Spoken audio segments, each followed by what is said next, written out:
बहुत समय पहले की बात है।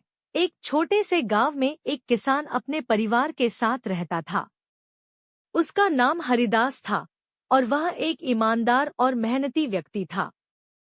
लेकिन उसकी सबसे बड़ी समस्या यह थी कि उसके पास जमीन तो थी, पर फसल कभी अच्छी नहीं होती थी। इससे उसकी आर्थिक स्थिति बहुत खराब थी। उसके परिवार में उसकी पत्नी, एक बेटा और एक बेटी थे। वे सभी हरिदास के साथ खेत में काम करते थे, लेकिन उनकी मेहनत का फल उन्हें नहीं मिल पाता था। एक दिन हरिदास जंगल से सूखी लकड़ियां इकट्ठा करने गया।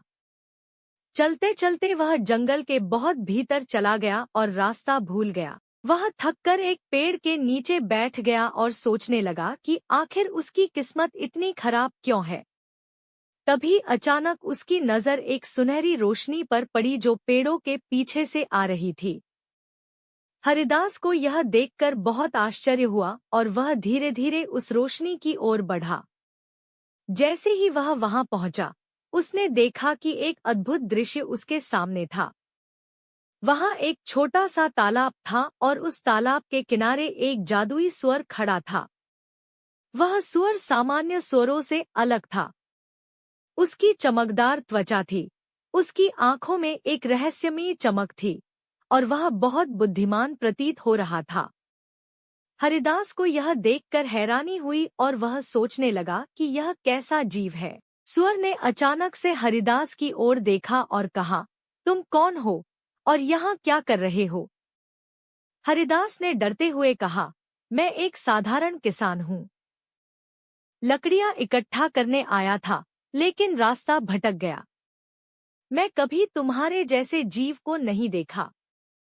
तुम कौन हो? सूअर मुस्कुराया और बोला, मैं एक जादुई सूअर हूँ। मेरी शक्ति से लोग अपनी इच्छाएं पूरी कर सकते हैं, लेकिन जो भी मेरी शक्ति का गलत इस्तेमाल करता है, उसे मैं सजा देता हूँ। हरिदास ने इस पर बहुत सोचा और फिर कहा, मैं बहुत गरीब हूँ। मेरे पास जमीन तो है, लेकिन फसल कभी अच्छी नहीं होती। मेरा परिवार बहुत परेशान है। क्या तुम मेरी मदद कर सकते हो?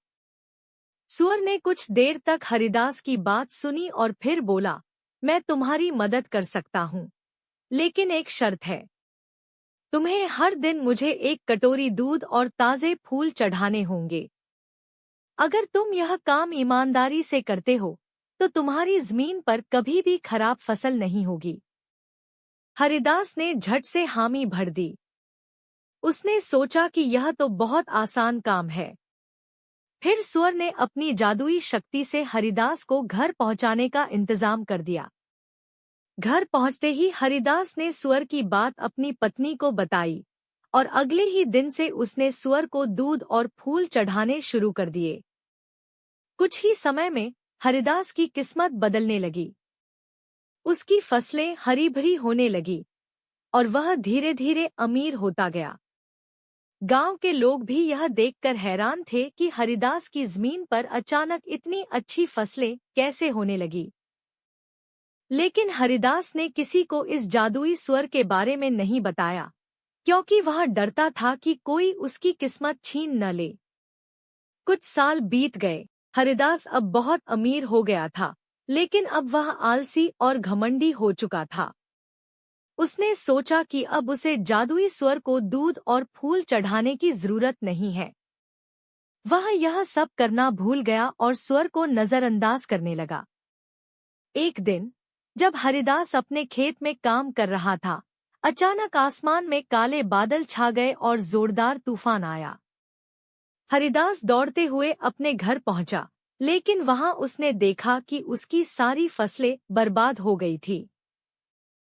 उसके खेत सूख गए और उसकी मेहनत का सारा फल नष्ट हो गया। उसे तुरंत याद आया कि उसने जादुई सूअर को दूध और फूल चढ़ाना बंद कर दिया था। उसे अपनी गलती का एहसास हुआ और वह तुरंत जंगल की ओर भागा। वहां पहुंचकर उसने देखा कि जादुई सूअर अब उसके सामने खड़ा था, लेकिन इस बार सूअर की आंखों में क्रोध था। सूअर ने गुस्से से कहा, तुमने मेरी शर्त तोड़ी है। तुमने मेरे साथ धोखा किया है, इसलिए अब तुम्हें इसका परिणाम भुगतना होगा। तुम्हारी फसलें हमेशा के लिए बर्बाद हो जाएंगी और तुम्हारा परिवार फिर से गरीबी में जिएगा।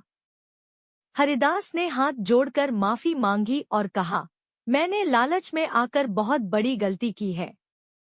कृपया मुझे माफ कर दो और एक मौका और दो। मैं तुम्हारे सारे काम फिर से करूंगा। सुअर ने गहरी सांस ली और फिर कहा, मैं तुम्हें एक आखिरी मौका दे रहा हूँ, लेकिन याद रखना, अगर तुमने फिर से गलती की तो तुम्हें जीवन भर गरीबी में ही रहना पड़ेगा। हरिदास ने वादा किया कि वह अब कभी ऐसा नहीं करेगा।